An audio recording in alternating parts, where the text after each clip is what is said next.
रंगा बिल्ला, ये नाम तो आपने कभी ना कभी सुना ही होगा। अक्सर ही लोग कह देते हैं इनकी तो रंगा बिल्ला की जोड़ी है। क्या आप सच्चाई जानते हैं कि असल में रंगा बिल्ला कौन थे?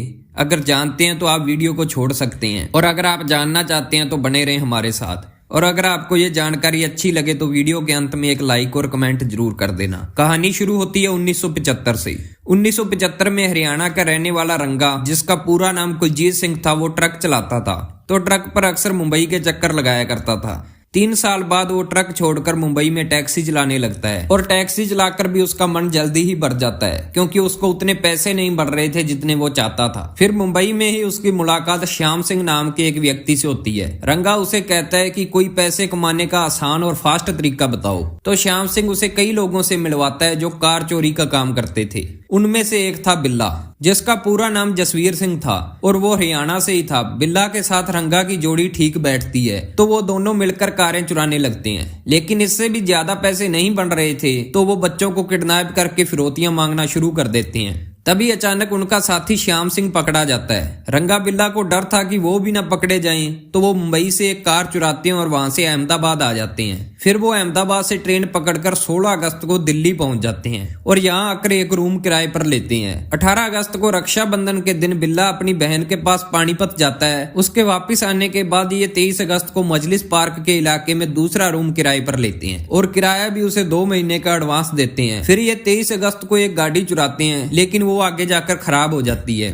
तो ये दूसरी गाड़ी चुराते हैं, लेकिन वो भी सही नहीं थी। तो ये 25 अगस्त को तीसरी गाड़ी मजलिस पार्क के अशोका होटल के पास से एक मस्टर्ड कलर की फिएट गाड़ी चुराते हैं, और फिर वो अपने शिकार की तलाश में दिल्ली की सड़कों पर निकलते हैं। उस दौर में लोग अक्सर लिफ्ट ले लिया करते थे, तो इनका प्लान था कि ये किसी कपल को लिफ्ट देंगे और फिर उनके घर पर ले जाकर उनसे पैसे लूट लेंगे। और इधर नेवी कैप्टन मदन मोहन चोपड़ा का परिवार आज बहुत खुश था, क्योंकि उनकी बेटी गीता चोपड़ा को ऑल इंडिया रेडियो ने युवा वाणी प्रोग्राम में लाइव शो के लिए बुलाया था। मदन मोहन चोपड़ा धौला कुआं के ऑफिसर एनक्लेव में रहते थे। गीता चोपड़ा और उसका भाई संजय चोपड़ा शाम को 6:15 पर घर से निकलते हैं, और 6:45 पर गोल्ड डाक खाना पहुंचते हैं और किसी टैक्सी का इंतजार करने लगते हैं। 16 वर्षीय Geeta Chopra Mary and Jesus college में 2nd ईयर की स्टूडेंट थी, और संजय की उम्र 14 साल की थी। वो मॉडर्न स्कूल का 10वीं क्लास का छात्र था। उस वक्त हल्की बूंदाबांदी भी हो रही थी। दोनों भाई बहन टैक्सी का वेट कर ही रहे थे कि तभी रंगा और बिल्ला का वहां से गुजरना होता है। बच्चों को देखकर बिल्ला कहता है कि ये किसी बड़े घर के बच्चे लगते हैं, इनको किडनैप करेंगे तो अच्छा माल मिलेगा। वो दोनों गीता और संजय को लिफ्ट के बहाने गाड़ी में बैठाते हैं और ऑल इंडिया रेडियो की बजाय दूसरी रोड की तरफ गाड़ी ले जाते हैं। गीता और संजय पहले भी ऑल इंडिया रेडियो के ऑफिस जा चुके थे, तो उन्हें रास्ता पता था, तो वो इसका विरोध करते हैं और शोर मचाते हैं। जब वो गाड़ी का दरवाजा खोलने की कोशिश करते हैं तो दरवाजा नहीं खुलता, क्योंकि बिल्ला बहुत शातिर था और उसने दरवाजे के लॉक पहले ही ढीले कर दिए थे। अब उनके बीच हाथापाई होने लगती है, तो उस वक्त भगवान दास बंगला साहब से नॉर्थ एवेन्यू की तरफ आ रहा था। उसने पुलिस को कॉल करके सारी कहानी बताई और गाड़ी का नंबर भी बताया HRK 8930। लेकिन पुलिस वाले के सुनने में गलती हो गई और उसने लिखा MRK 8930। पुलिस नाकाबंदी करके MRK 8930 को ढूंढ रही थी, लेकिन गाड़ी का नंबर HRK था। फिर जब गाड़ी आगे जाती है तो शाम को जूनियर इंजीनियर इंद्रजीत सिंह अपने स्कूटर पर काम से घर लौट रहे थे। तो वो देखते हैं कि बाबा खड़क सिंह रोड पर विलिंगडन हॉस्पिटल के पास एक लड़की गाड़ी में चिल्ला रही थी। इंद्रजीत सिंह शंकर रोड तक गाड़ी का पीछा करते हैं, लेकिन गाड़ी रेड लाइट क्रॉस करके गायब हो जाती है। Indrajit Singh Rajendra Nagar police station call करके सारी बात बताते हैं और गाड़ी का सही नंबर नोट करवाते हैं HRK 8930, लेकिन ये नकली नंबर प्लेट थी। फिर रंगा बिल्ला गाड़ी को रिंज रोड पर ले जाते हैं। ये काफी सुनसान जंगल का एरिया है। यहाँ गाड़ी रोककर वो उन दोनों बच्चों से उनकी फैमिली के बारे में पूछते हैं, ताकि वो फिरौती मांग सकें। तो वो बताते हैं कि उनके पापा एक नेवी कैप्टन है। तो उन्हें लगता है कि ये तो नौकरी वाला आदमी है, इसके पास ज्यादा पैसा नहीं होगा। तो रंगा कहता है कि हम इनको छोड़ देते हैं, लेकिन बिल्ला पहले से ही क्रिमिनल था, वो नहीं मानता। जब गीता और संजय शोर मचाते हैं तो रंगा बिल्ला कहते हैं कि ठीक है, हम तुम्हें छोड़ देंगे, तुम रोड पर गाड़ी को रोकना, हम किसी कपल को साथ बिठाएंगे और तुम्हें छोड़ देंगे। तो रंगा संजय चोपड़ा को गाड़ी से थोड़ा दूर अंधेरे में ले जाता है और पीछे से तलवार का जोरदार वार करता है। संजय गिर जाता है और रंगा वापस गाड़ी के पास आता है, और बिल्ला गीता का रेप कर रहा था। बिल्ला को पता था कि रंगा ने संजय पर एक ही वार किया है, तो वो संजय के पास जाता है और अनगिनत वार करता है। इधर अब रंगा गीता का रेप कर रहा था। फिर गीता पूछती है कि उसका भाई कहाँ है, तो वो गीता को उसके भाई के पास ले जाने लगते हैं। तो बिल्ला पीछे से गीता पर वार करता है और उसे भी मार देता है। लेकिन कार में हुई हाथापाई के दौरान बिल्ला के सर में तलवार से चोट लग गई थी और उसके सर से खून निकल रहा था। फिर रंगा बिल्ला गाड़ी की नंबर प्लेट चेंज करते हैं और अब गाड़ी का नंबर था DHI 280।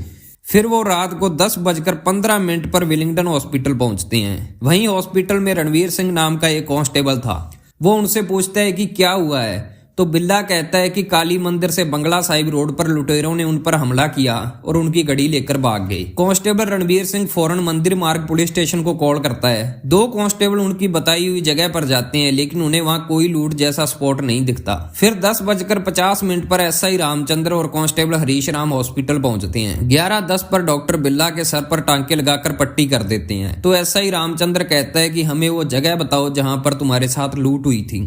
रंगा बिल्ला पुलिस के साथ जाते हैं, लेकिन वहां पर कोई सबूत नहीं मिलता और सभी वापस पुलिस स्टेशन आ जाते हैं। रात को 1:45 पर कांस्टेबल उन्हें अगले दिन पुलिस स्टेशन आने का कहकर भेज देता है। अगले दिन जब रंगा बिल्ला पुलिस स्टेशन नहीं आते तो कांस्टेबल उनके बताए गए एड्रेस पर जाता है, लेकिन वहां पर कोई नहीं था। पुलिस ट्रांसपोर्ट ऑफिस से कार का नंबर चेक करवाती है तो पता चलता है कि नंबर प्लेट नकली थी। वो नंबर तो किसी स्कूटर का था। इधर 25 अगस्त की रात 8 बजे गीता का लाइव रेडियो प्रोग्राम था, तो मदन मोहन चोपड़ा और उनकी पत्नी रेडियो ऑन करके बैठे थे कि उनकी बेटी का लाइव प्रोग्राम सुनेंगे। लेकिन रात के 8 बज जाते हैं और रेडियो पर तो आवाज किसी और की ही थी। फिर वो कुछ देर वेट करते हैं कि शायद गीता की परफॉर्मेंस इसके बाद हो, लेकिन प्रोग्राम खत्म हो जाता है और गीता की परफॉर्मेंस आती ही नहीं।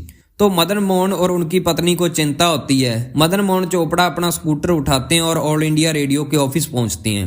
वहां पर जाकर पता करते हैं तो वो बताते हैं कि गीता तो आज आई ही नहीं, उन्हें मजबूरन किसी और का प्रोग्राम करवाना पड़ा।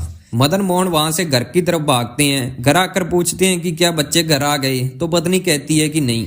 फिर वो सभी रिश्तेदारों के यहाँ पता करवाते हैं कि शायद किसी रिलेटिव के पास चले गए हों, लेकिन कहीं से पता नहीं चलता। तो मदन मोहन पुलिस स्टेशन पहुंचते हैं। पुलिस पूरी दिल्ली में उनकी तलाश करती है, लेकिन कहीं कुछ पता नहीं चलता। 26 और 27 अगस्त का दिन गुजर जाता है और 28 अगस्त को शाम 6 बजे एक चरवाहा धनीराम अपने पशुओं को वहां चरा रहा था, तो वहां उसे एक लाश दिखाई देती है। वो पुलिस को इसकी सूचना देता है। पुलिस वहां पहुंचती है। मदन मोहन को बॉडी की शिनाख्त के लिए बुलाया जाता है, तो वो पहचानते हैं कि ये उनके बेटे संजय की लाश है। उससे कुछ ही मीटर दूरी पर गीता की लाश मिलती है। उसके हाथ की अंगूठी से उसकी पहचान होती है। संजय की जेब से 17 रुपए मिलते हैं और गीता के हाथ में अंगूठी को देखकर पुलिस कहती है कि लूट के इरादे से तो हत्या नहीं की गई। फिर 29 अगस्त को पोस्टमार्टम होता है, लेकिन लाश सड़ने की लास्ट स्टेज पर थी, तो इस बात की पुष्टि नहीं हो सकी कि रेप हुआ था।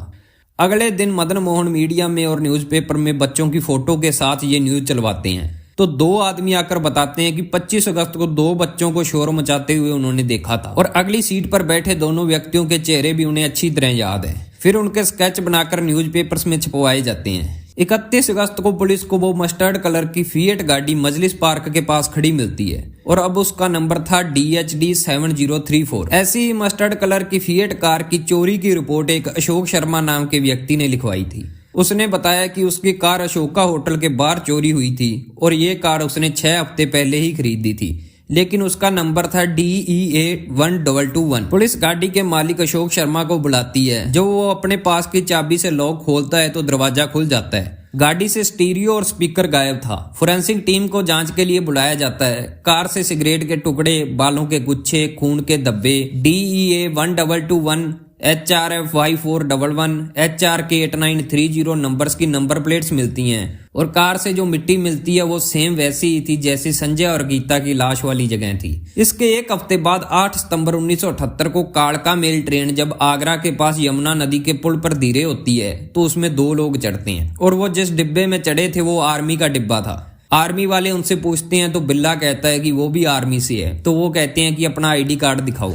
तो इस बात पर उनके बीच बहस होती है और हाथापाई होने लगती है। इतने में आर्मी वाले उन दोनों को दबोच लेते हैं। उनमें से एक लांस नायक AV शेट्टी ने उन दोनों की फोटो अखबार में देखी थी। वो उनको पहचान जाता है और वो 9 सितंबर 1978 को दिल्ली रेलवे स्टेशन पर दोनों को इंस्पेक्टर VP गुप्ता को सौंप देते हैं। उसके पास जो बैग मिलता है उसमें वो कपड़े मिलते हैं जिन पर खून के धब्बे थे और उन दोनों के शरीर पर चोटों के निशान थे। बिल्ला के सर पर 15 दिन पुराना घाव था और रंगा की बाजू पर घाव था। 12 सितंबर को उनके फिंगरप्रिंट और बाल के सैंपल लिए जाते हैं तो वो कार में मिले बालों से मैच हो जाते हैं और हॉस्पिटल में बिल्ला का जो स्कैन हुआ था वो भी मैच हो रहा था। लेकिन बिल्ला बहानेबाजी करता है। बिल्ला कहता है कि वो तो 25 अगस्त को दिल्ली में था ही नहीं, वो 15 अगस्त को दिल्ली आया था और 18 अगस्त को अपनी बहन के पास पानीपत चला गया। वहां से वो 25 को मुंबई चला गया और 28 को कार चुराते समय उसके सर में चोट लगी। 31 अगस्त को जब वो दिल्ली के लिए रवाना हुआ तो यार रंगा ने उसे बताया कि पुलिस उन्हें किसी झूठे केस में ढूंढ रही है। तो वो मद्रास भाग रहे थे, लेकिन आर्मी वालों ने उन्हें पकड़ लिया। फिर जहां पर वो किराए पर रहते थे उसके मालिक से पुलिस पूछताछ करती है तो मकान का मालिक सोनलाल बताता है कि उसने 24 अगस्त को कमरा किराए पर दिया था।